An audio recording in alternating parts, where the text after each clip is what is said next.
Franck Gisclard, bonjour. Bonjour. Franck, on va évoquer aujourd'hui la question de l'optimisation de la rémunération du dirigeant TNS, travailleur non salarié. On sait qu'en la matière, on procède à des arbitrages entre rémunération et dividendes. On sait aussi que le PFU, la flat tax, est entré en vigueur cette année. Est-ce qu'elle rebat les cartes en la matière ? Alors la réponse est oui. Par contre, à la surprise générale, ce dont on s'est rendu compte, c'est que les gérants majoritaires ont été totalement oubliés dans la loi de finances 2018 sur l'application de la flat tax sur la partie des dividendes, dans tous les cas, soumis à charges sociales. Donc les fameux supérieurs à 10% des capitales sociales et comptes courants. Voilà. Mais si on part d'une hypothèse qui est quand même retenue par l'ensemble de la profession et qui est assez logique, qui consiste à dire que la flat tax, c'est 12,80 de fiscal et puis c'est 17,2 de social. Mais comme sur la partie des dividendes soumis à charge, ça semblerait logique que la flat tax se limite aux 12,80 de fiscal, qu'ils ne paient pas les 17,2 de social et qu'ils continuent à payer par contre leurs charges sociales avec la CSG, dont une partie déductible.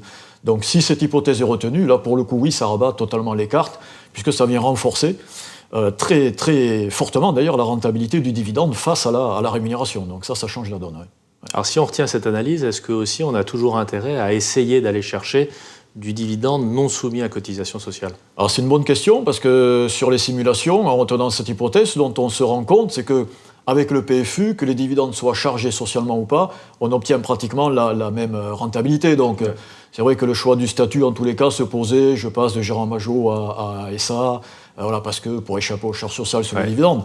Mais si la rémunération, en tous les cas le rendement, entre du dividende chargé socialement ou pas est quasiment équivalente, ça vient impacter du coup le choix du statut, et ça vient renforcer par là même le fait que le statut de TNS reste le meilleur statut. Ça, c'est un premier point.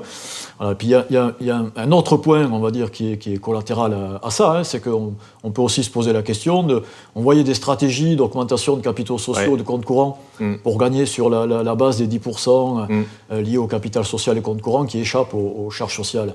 Bon, ces stratégies pourraient également être remises en question du fait que, chargé socialement ou pas, avec le PFU, on obtient les mêmes rentabilités sur les dividendes. Si on revient maintenant à l'arbitrage rémunération-dividende, on a quand même le sentiment qu'avec le PFU, auparavant on disait voilà, avantage rémunération, je schématise, on a l'impression que la donne est beaucoup plus complexe aujourd'hui. Oui, c'est vrai, puisque jusqu'en 2017, enfin en tous les cas avant la LF de 2018, ce qui était communément admis sur un gérant majoritaire en tous les cas, c'était favoriser davantage la rémunération que le dividende, quels que soient les TMI et puis le taux d'IS. Bon là, pour le coup, ça vient complexifier totalement les calculs. Alors c'est intéressant, puisque c'est source de conseils, mais en tous les cas, ça vient complexifier les calculs, ça c'est une réalité. Alors même s'il faut des simulations, est-ce qu'on peut savoir quels sont les grands gagnants d'une stratégie PFU dividende? Alors pour faire très simple, vraiment, ce que l'on sait, c'est que sur un gérant majoritaire qui a une TMI à 14, quel que soit le taux d'IS, la rémunération prend toujours le dessus sur le dividende, flat tax ou pas flat tax. Sur une TMI à 30, on va dire là, le match entre la rémunération et le dividende avec PFU, chargé socialement ou pas, est quasiment équivalent, la rentabilité est quasiment équivalente entre les deux.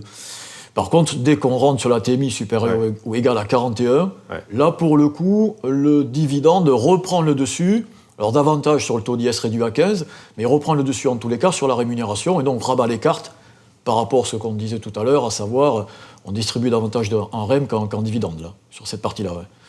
On a vu l'arbitrage rémunération-dividende.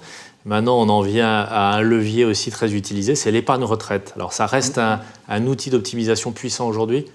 Oui, clairement, parce que, toujours pareil, quand on fait tourner les outils de simulation, si on prend un cas, on va dire, assez standard, un gérant majoritaire avec une TMI à 30% et, on va dire, un âge de 45 ans, voilà, si vous prenez ce cas client-là, ce dont on se rend compte, c'est que sur une enveloppe de rémunération de 100, pour faire simple, s'il arbitre un peu moins en dividende et qu'il utilise une partie de son résultat sur un dispositif facultatif tel que du Madeleine, pris en charge par son entreprise, avec un PV qui va avec bien sûr, ce dont on se rend compte, c'est que ce client-là va perdre à peu près 1 point de pouvoir d'achat, mais il va gagner pratiquement entre 10 et 15 points de retraite demain. Donc il n'y a franchement pas débat.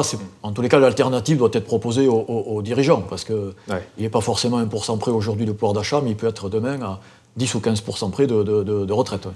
On voit bien l'avantage en termes d'effet de levier pour un complément de retraite. Est-ce qu'au-delà, il y a d'autres avantages à utiliser le dispositif de l'épargne retraite? Oui, deux autres avantages. Le premier, c'est que, évidemment, ces régimes facultatifs sont des régimes de capitalisation. Et donc, en arbitrant en fait, entre rémunération et dispositif facultatif, on arbitre entre deux grands régimes, que sont la répartition et la capitalisation. Donc là, pour le coup, on protège le client face à la réforme, à la grande réforme à venir, et en même temps des effets des réformes passées.